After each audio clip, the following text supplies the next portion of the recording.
नमस्ते बच्चों, आशा करती हूँ कि आप सब ठीक हैं, मज़े में हैं, साथ साथ में पढ़ाई भी कर रहे होंगे।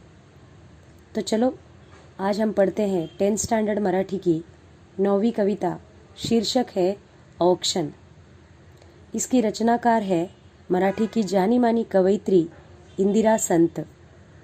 बच्चों, इस कविता के द्वारा कवयित्री हम सब देशवासियों की तरफ से सीमा पर लड़ने के लिए तैयार जवानों को, सैनिकों को भावना रूपी औक्षण अर्पित कर रही है, अर्पण कर रही है। अब ये औक्षण क्या है? तो बच्चों, औक्षण का अर्थ है आरती उतारना। अब ये जो ट्रेडिशन है या ये जो संस्कार है, इसके पीछे की भावना होती है शुभकामनाएं देना, विजय निश्चित करना या विजय के लिए प्रार्थना करना।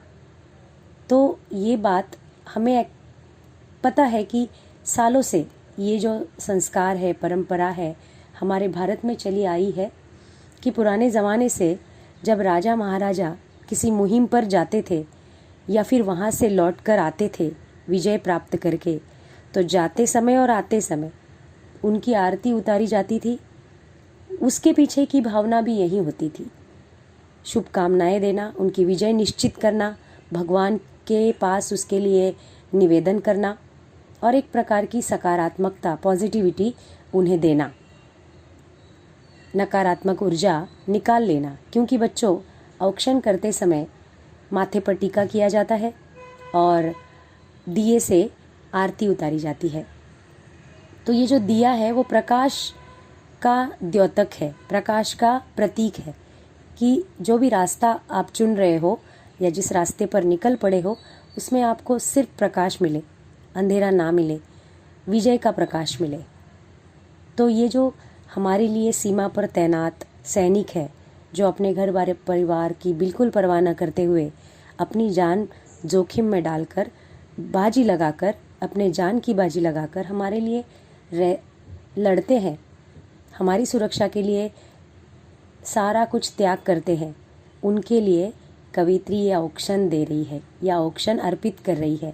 और यहाँ से हम भले ही उस हर एक सैनिक का आरती उतार नहीं पाएंगे, सामने सामने शुभकामनाएं नहीं दे पाएंगे, लेकिन शब्दों द्वारा, शब्द रूपी शुभकामनाएं कवित्री भेजना चाहती है, और वो भी सारे देशवासियों की तरफ से। तो चलो देखते हैं। बच्चों, आपने एक और बात देखी होगी कि अभी जो ये सिचुएशन है, इसमें आपने देखा होगा कि जो भी व्यक्ति कोरोना वॉरियर्स के बारे में आपने सुना होगा कि बैंक में काम कर रहे हैं, बिना रुके हमारे लिए ज़रूरत की सेवा प्रोवाइड कर रहे हैं, नर्सेस है, डॉक्टर्स है जो हमारी जान बचा रहे हैं, पुलिस कर्मी है, वो सब अगर कहीं पे आपने देखा होगा न्यूज़ में भी, अखबारों में भी कि वो जब भी लौट कर आ रहे हैं या ठीक होकर आ रहे हैं या जा रहे हैं काम करने के लिए, तो आपने कहीं पर ये बात देखी होगी टीवी पर कि उनका भी ऑक्शन किया गया है। जगह जगह पर उनके सोसाइटी कर्मी ने या सोसाइटी में उनका ऑक्शन किया गया है। तो एक प्रकार की शुभकामनाएं देने के लिए ऑक्शन होता है। तो हम कविता की शुरुआत करते हैं। नाही मुठी मध्ये द्रव्य, नाही शिरे मध्ये रक्त, काय करावे कळेना, नाही कष्टाचे सामर्थ्य। कवित्री सैनिकों को कह रही है, सारे देशवासियों की तरफ से, कि हमारे मुट्ठी में ना द्रव्य है, ना संपत्ति है, ना ही हमारे नसों में बहने वाले खून में उतनी ताकत जितनी आपके पास है। इसीलिए हमें कुछ भी समझ में नहीं आ रहा है, क्योंकि ना हमारे पास कष्ट करने का सामर्थ्य है, बल है, ताकत है। तो जो हमारे लिए आप करते हो वो देने के लिए, उसके बदले में हमारे पास इन चीज़ों में से कुछ भी नहीं है। कवित्री आगे कहती है, जीव ओवाळावा तरी, जीव किती हा लहान, तुझ्या शौर्य गाथे पुढे त्याची केवढीशी शान।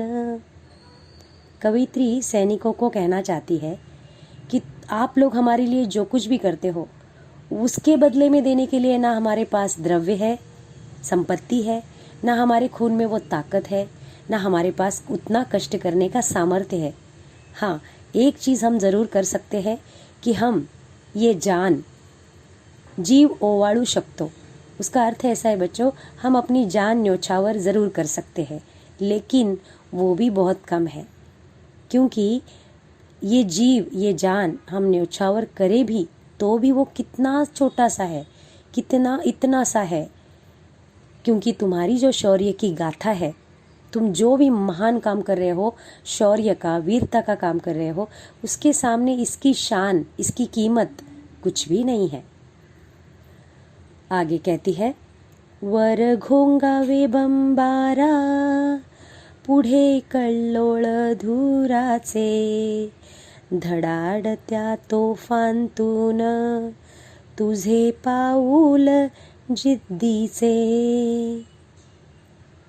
कवित्री कहती है, जिस स्थिति में तुम रहते हो, आप रहते हो, सभी सैनिकों को कहती है कि सब आस पास बमबारी हो रही होती है, धुआं ही धुआं होता है, चीखें होती है, आवाज़ होता है, उसमें से भी बिना डरे आवाज़ करती हुई तोहफों में से, चल रही तोहफों में से तुम्हारा कदम बिना डगमगाए जिद से आगे बढ़ता है विजय प्राप्त करने के लिए।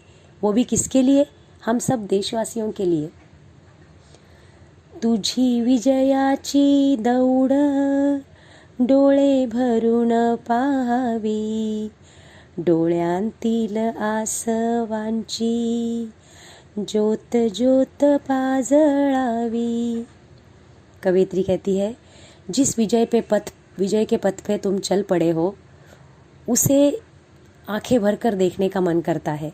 मतलब तुम्हारे विजय की ही कामना सिर्फ हम लोग कर रहे हैं। हम सब देशवासी तुम्हारे विजय के लिए पूरी कोशिश कर रहे हैं, विजय के लिए मनोकामना कर रहे हैं। आंखें उसके लिए तरस गई है देखने के लिए। और जो ये आंखों में से आंसू बह रहे हैं, वो आंसू, उन आंसुओं से हम क्या कर रहे हैं? औक्षण करना चाहते हैं। वो आंसू भी तुम्हें शुभकामनाएं दे रहे हैं। जैसे ज्योत जलती है, ज्योत जलकर औक्षण किया जाता है, ज्योत जलाकर औक्षण किया जाता है, हमारे आंखों की ज्योति तुम सबके लिए जल रही है। अशा असंख्य ज्योतींची तुझ्या मागून राखण, दिन दुबळ्यांचे असे तुला एकच औक्षण।